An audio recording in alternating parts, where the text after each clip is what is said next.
GHMC పరిధిలోనే పార్కులతో concrete jungle కాకుండా ఒక మంచి సుందరమైన ప్రాంతంగా ఉండే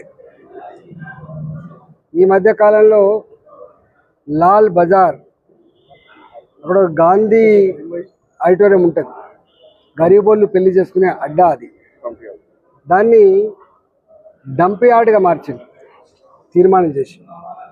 తక్షణమే ఆ డంప్ యార్డ్ని ఎత్తేయించి దాన్ని మళ్ళీ ఒక సుందరమైనటువంటి పార్కుగా, గరీబోళ్ళు పెళ్లి చేసుకునే కమ్యూనిటీ హాల్గా తీర్చిదిద్దడానికి నేను ప్రయత్నం చేస్తా అని చెప్పి మాటిచ్చిన. ఆ ఉన్న డంప్ యార్డ్ని ఇతర జాగా షిఫ్ట్ చేసే ప్రయత్నం చేస్తాం. నెంబర్ 1. నెంబర్ 2, ఇక్కడ ఇల్లు కట్టుకోవడానికి పర్మిషన్ రావాలంటే అనేక రకాల ఆంక్షలు ఉండే.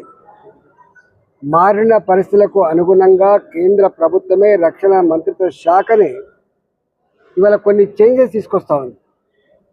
ఇల్లీగల్గా కట్టుకున్నారని కూలగొట్టుడు, లంచాలు తీసుకుడు, వేదన గురి చేస్తూ కాకుండా, గతంలో ఇంతకుముందు ఒక సెల్లార్ ఉంటే 2 సెల్లార్ల వరకు కూడా పర్మిషన్ ఇద్దామని, ఇంతకుముందు ఉన్నటువంటి 1.5 FSL నుంచి 2 కానీ 2.5 FSL వరకు కూడా ఇద్దామని, ఇంతకుముందు గ్రౌండ్+2 ఉంటే గ్రౌండ్+3 వరకు కూడా ఇద్దామనేటువంటి ఆలోచన.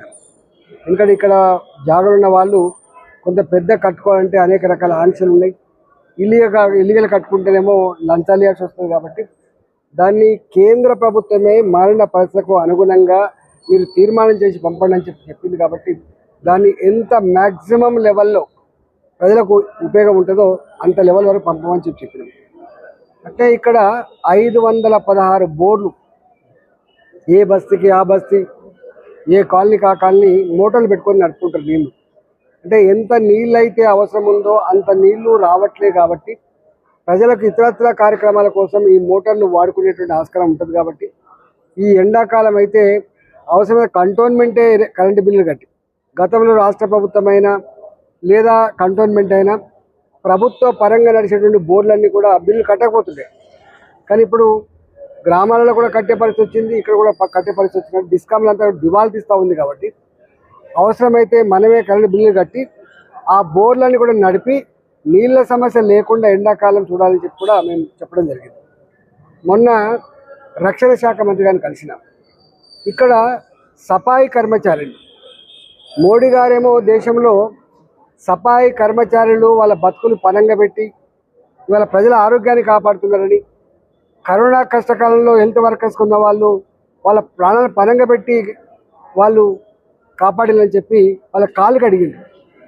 అలాంటి సఫాయి కార్మికులు చనిపోతే కంపాషనేట్ అపాయింట్మెంట్స్కు 5% ఏ సీలింగ్ అయితే ఉండదు, 1 టైం ఆ సీలింగ్ ఎత్తేయాలి. ఎంతమంది అయితే కంపాషనేట్ పోస్టుల కోసం ఎదురు చూస్తున్నారో వాళ్ళకు ఉద్యోగాలు ఇవ్వాలని చెప్పి నేను ప్రతిపాదన పెట్టిన. 99% వాటి ఆ పేదలకి రూపాయి ఖర్చు లేకుండా ఆ కంపాషనేట్ పోస్టులు ఇప్పించే ప్రయత్నం చేస్తా అని చెప్పి ఇవాళ తెలియజేస్తా ఉన్నాం. అదేవిధంగా 90 ఏళ్ళుగా 100 ఏళ్ళుగా ఇక్కడ గరీబ్ వాళ్ళు 40 గజాలలో 60 గజాలు ఇల్లు కట్టుకున్నారు. పాపం అప్పుడు ఆ కాలంలో మిలిటరీలో పనిచేయడం కోసం ఇక్కడ ఉన్నటువంటి ప్రభుత్వ అధికారులకు కానీ మిలిటరీ అధికారులకు కానీ పనిచేయడం కోసం వచ్చిన వాళ్ళు వీళ్ళంతా వాళ్ళ సుఖం కోసం వచ్చిన వాళ్ళు కాదు. గా కాలంలో వీళ్ళకు 99% లీజుకు 30 గజాలు 40 గజాలు 60 గజాలు ఈ జూబ్లీ బస్ స్టాప్ పక్క పంటే ఇచ్చారు. వాళ్ళకు నోటీసులు ఇస్తాను. ఇక్కడ పెద్ద పెద్ద ఫంక్షన్ హాల్ కట్టుకున్నాడుకేమో వాడు కోర్టుకు పోతాడు, వాళ్ళకి ఇవ్వడం అనేటువంటి లేదు. కానీ ఈ గరీబ్ వాళ్ళు, వాళ్ళు కోర్టు మెట్లు ఎక్కలేని వాళ్ళు వాళ్ళకు దుఃఖం తప్ప బాధ తప్ప తెలియని వాళ్ళకు ఊరికే నోటీసులు ఇచ్చే పద్ధతి ఉంటే నోటీసులు ఇవ్వద్దని నేను ఒక ఉత్తరం లెటర్ రాసిన. నేనే అవసరమైతే, ఎందుకంటే 100 ఏళ్ళు పూర్తయిన తర్వాత ఇప్పుడు ఎక్కడ పోతారండి వాళ్ళు వాళ్ళు ఒక 2-3 తరాలు, నాకు తెలిసి 3 తరాలు ఇప్పుడు అక్కడ తాత వచ్చిండు, కొడుకు ముసలాడైపోయిండు, వాళ్ళ కొడుకు ఇప్పుడు మళ్ళీ ఇక్కడ ఉన్నాడు. అలాంటి వాళ్ళకు ఇది నోటీసులు ఇచ్చి ఇది ఉల్లి కూడా కొడతాం కాల్ చేయకపోతే పిచ్చి వేషాలన్నీ వద్దని చెప్పిన. అంటే కంటోన్మెంట్లో ఉన్న పార్కులు కావచ్చు, రోడ్లు కావచ్చు, డ్రైనేజీ వ్యవస్థ కావచ్చు, ఇవన్నీ కూడా మంచి చేయాలని చెప్పినాం. ఇక్కడ వాజ్పేయి గారు కట్టించిన ఇల్లు ఉన్నాయి. ఇక్కడ ఆ ఇల్లు మెట్లు మొత్తం రాడ్లు తేలినాయి, జంగ్ వస్తూ ఉంది, మొత్తం బిచ్చలు ఊడిపోతూ ఉంది, ఇల్లు కూడా చక్కగా మెయింటెనెన్స్ లేక అదవుతుంది. అలా 20 ఉంటే ఒకటి మంచి లేకపోయినా 20 కూలిపోయే ప్రమాణం ఉంది. లోపలనేమో మంచుకుంటానే బయటనే మంచి లేదు.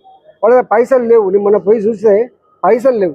అక్కడ నీళ్ళ పైప్ లైన్లు కానీ, డ్రైనేజ్ పైప్ లైన్లు కానీ, రోడ్లు కానీ, ఆ ఇల్లు కూడా బాగు చేయడం కోసం కూడా డబ్బులు పెట్టమని చెప్పారు. వాళ్ళ దగ్గర డబ్బులు లేవు, పాపం పోయి 50 లక్షలు, 1 కోటి రూపాయలు అయితే మళ్ళీ కొంచెం రిపేర్ చేయిస్తే మంచిగా చేయిస్తే కొంత ఇంకో 10 ఏళ్ళు 20 ఏళ్ళ సర్వీస్ ఉంటుంది. కాబట్టి అలాంటి వాటి కోసం కూడా ప్రతిపాదన పెట్టాం. ఒక్క మాటలో చెప్పాలంటే కంటోన్మెంట్లో ఉన్నవాళ్ళు ఉంటారు, కానీ గరీబుల గురించి కూడా తప్పకుండా చూడాలనేటువంటి ఆలోచన కంటోన్మెంట్ బోర్డు నిరంతరంగా ఆలోచించాలని చెప్పినాం. కాబట్టి ఇక్కడ ఉన్న వాళ్ళకు కరెంటు సప్లై చేయకుండా, ఇక్కడ ఉన్న వాళ్ళకు టాయిలెట్ కట్టుకోకుండా, ఇక్కడ ఉన్న వాళ్ళకు ఏ సౌకర్యం లేకుండా వాళ్ళ ఒక బానిస లెక్క చూసే మనస్తత్వం మంచిది కాదు. కంటోన్మెంట్లో కూరగాయలు అమ్ముకొని బతికే వాళ్ళు ఉన్నారు, ఇక్కడ పళ్ళు అమ్ముకొని బతికే వాళ్ళు ఉన్నారు. 4 ఇళ్లల్లో